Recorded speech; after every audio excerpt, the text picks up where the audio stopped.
doing another one of my talks here, and today we're going to talk about how to find a really genuine, authentic, plastic-free toothbrush.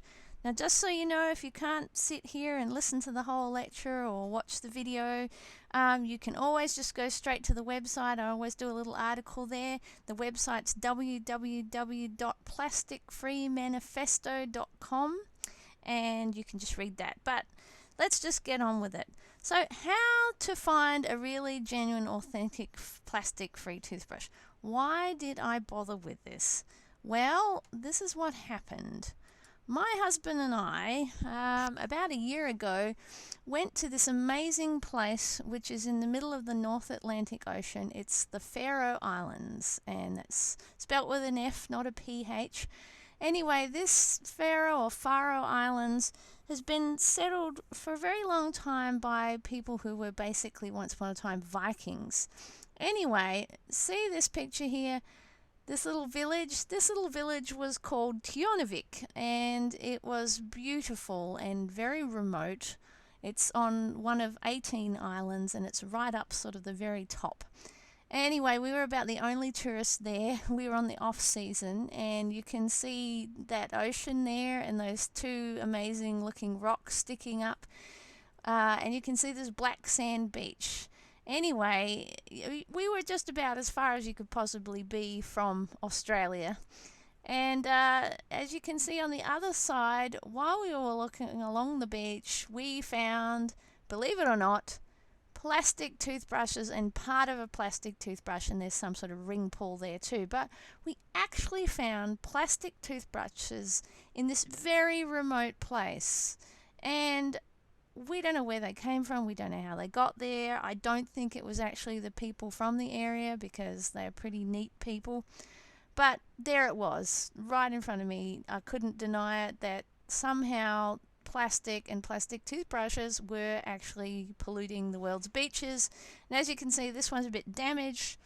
These things, when they're in the ocean and they're out in the sun and everything, they release these microparticles. And I'm going to be talking about those microparticles all through my different lectures and videos, but there you go, proof. That's a photo I took. Anyway, why is this a problem? Surely there are other solutions. So here was the situation. Toothbrushes are washing up on the shore of the most remote islands. That was just one. There are ones where nobody lives. Heaven only knows what's washing up on those shores. And if the big stuff's washing up, the little wee stuff is actually coming off those big things.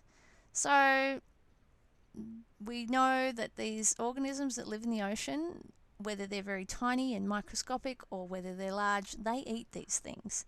And they basically think they've eaten enough.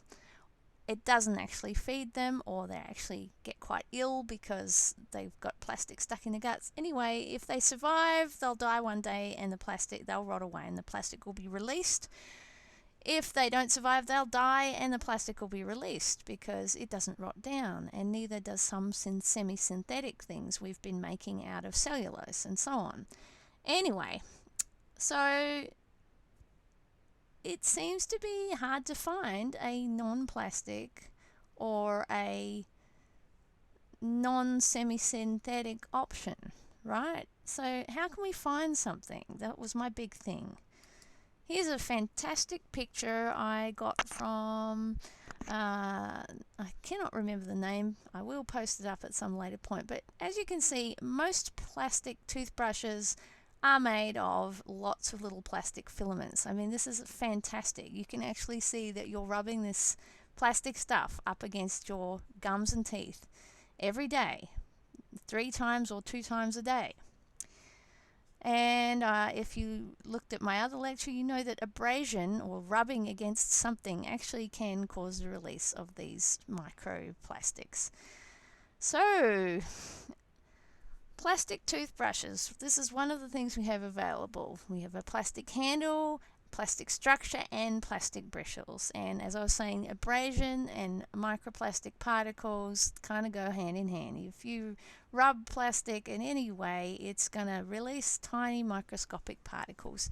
And if you chuck it away, it's going to somehow go into landfill or somehow get washed out into the ocean. As you can see, we found those all that far away.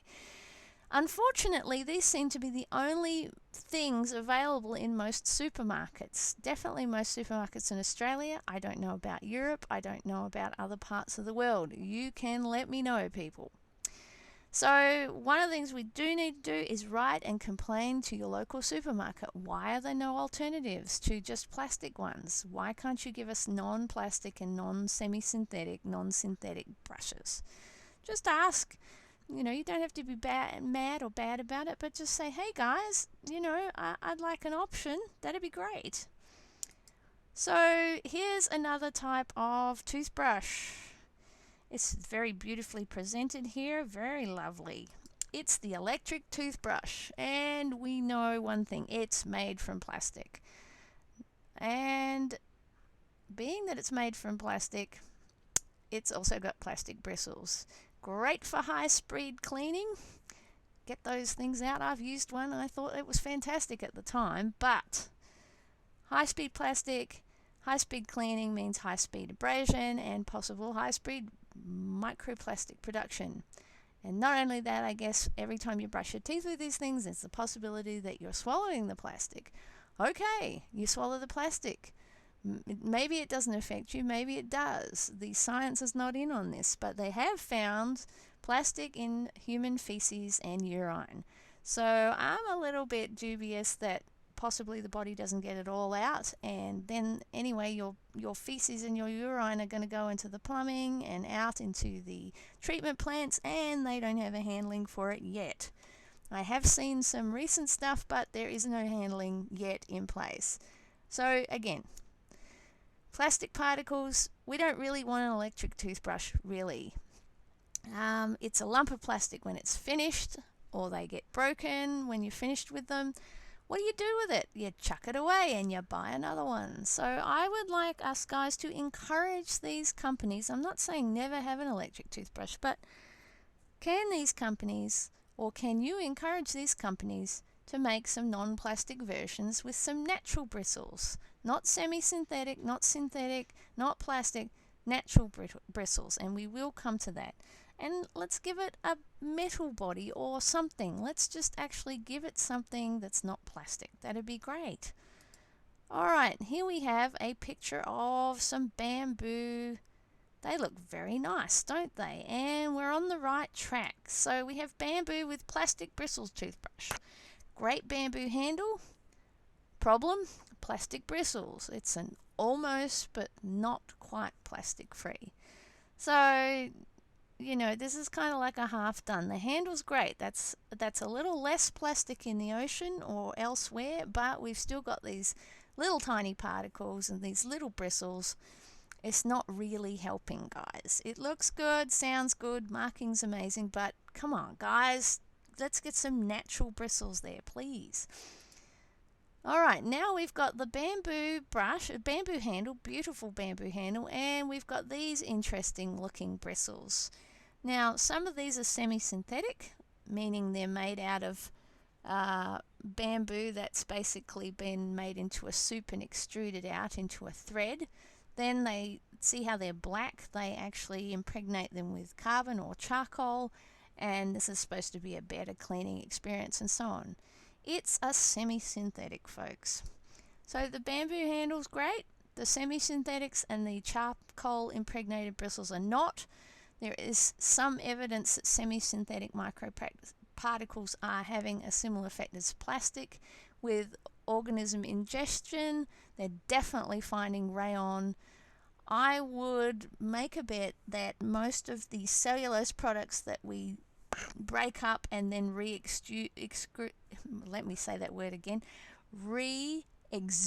into some sort of thread, quite possibly are going to have the same effect, because the little microorganisms and other creatures are not made to process cellulose that's had its chemistry changed.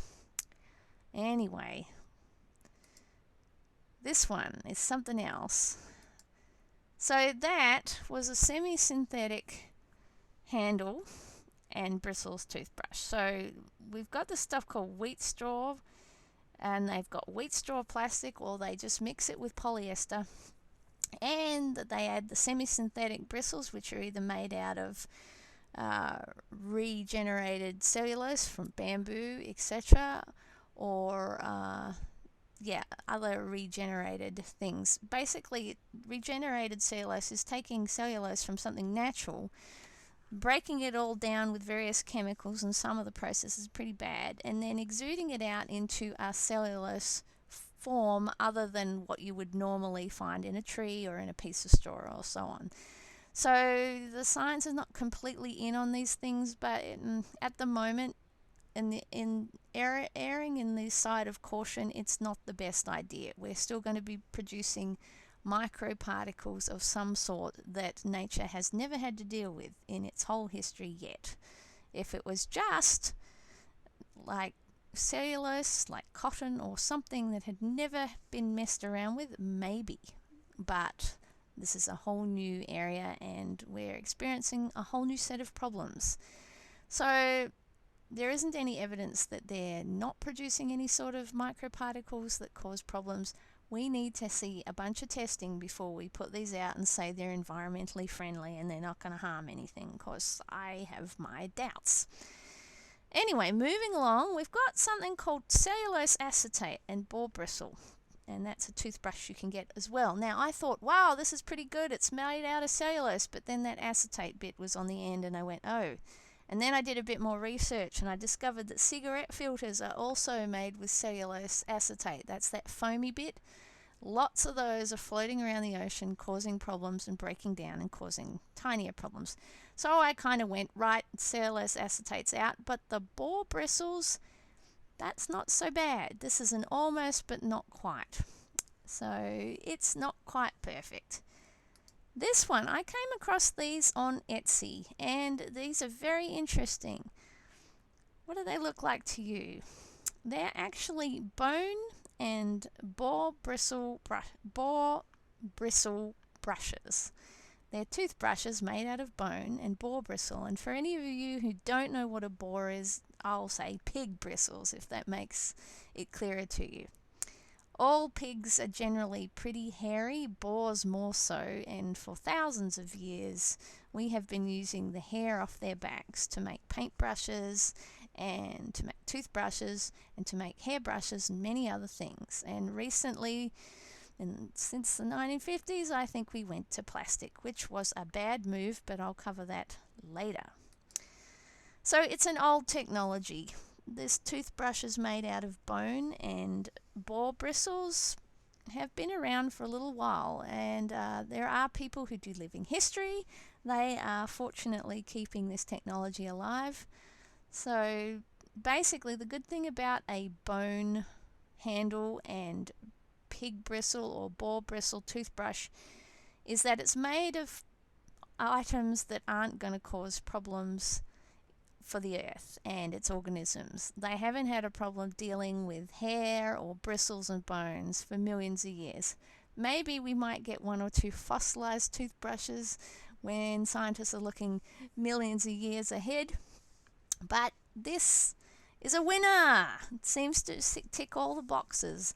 I think the only people who will disagree with me are probably very serious vegans, but guys, you've got to research into what your plastic alternatives are doing on a massive scale, please. I'm not having a go at you. You just have to do your research. Just get a bit more educated.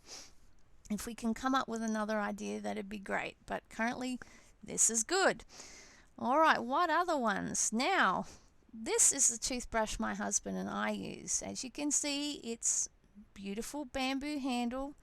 It's not a composite of bamboo. It's actually a proper bamboo handle. You can even see on bamboo how it naturally has those little markings, those little joins. You can see the join there. It also has, excuse me, look at those beautiful bristles. Those are those boar bristles or pig bristles, and they work wonderfully. I can't believe I waited as long as I did to change my toothbrush to have non-plastic bristles. This wasn't easy to find. as you can see, the manufacturer actually put them in a beautiful cardboard roll. It came with a cardboard lid. There was no plastic. The only plastic was the bag that the cardboard tube had been put in, which was a bit disappointing. So bamboo and boar bristle toothbrush seems to tick all the boxes. It's a truly plastic and semi-synthetic free toothbrush, which along with the bone and boar bristles is also. So here's my advice to you if you can track these down. As I said, I found the boar ones, the boar bristle and bone ones on Etsy. I did a big search for the other ones. I did find one gentleman online who was selling them. Currently, I had a quick look today and he seems to be out of stock. But if you're interested, he's not asking me to do anything. He doesn't even know that I'm even telling you about this. But if you want to know how to get hold of some of these, send me a message, write to me, email me. I would love to hear. It would be great. Even leave a comment. So that was a pretty quick talk today. If you want to find the article I was talking about, visit the website at www.plasticfreemanifesto.com. You can sign up to the Plastic Free Manifesto movement mailing list. You'll see on every page there's an opportunity to do that. Just put your email in and send it off. You can write to me via the contact page, which you'll find, or you can see that QR code down there. Just scan that and it'll take you straight to the page. Anyway, guys, hope you enjoyed this. Hope it helped you make some choices with how you can have a plastic-free toothbrush in your bathroom. I'm going to do more about bathroom stuff and tooth stuff. Anyway, keep on working on getting rid of plastic out of your life. It's not only going to save you, it's going to save the planet. All right, guys. See you later.